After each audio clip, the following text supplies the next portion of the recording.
একটু খেয়াল করে শুনেন। রূপুরের দাম লাখ টাকা হলেও তার স্থান হচ্ছে পায়ে, আর টিপের দাম মাত্র 1 টাকা হলেও তার স্থান কপালে। ইতিহাস সাক্ষী লবণে কখনো পোকা ধরেনি, কিন্তু মিষ্টিতে প্রতিদিনই ধরে আবার পিঠটাও ছাড়ে না। মানুষ সোজা পথে চলতে চায় না, বাঁকা পথেই আগ্রহ বেশি।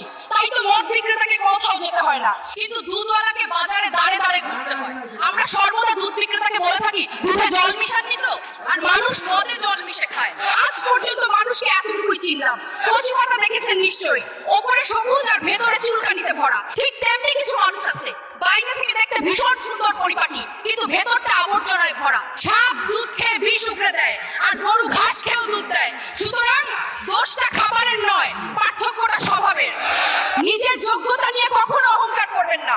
মনে রাখবেন, পাথর কিন্তু নিজের ওজনের জন্য জলে ডুবে যায়। কি আজব দুনিয়া জানেন? যার চোখে ঘুম আসে তার কাছে ভালো বিছানা নেই, আর যার কাছে ভালো বিছানা আছে তার চোখে ঘুম নেই।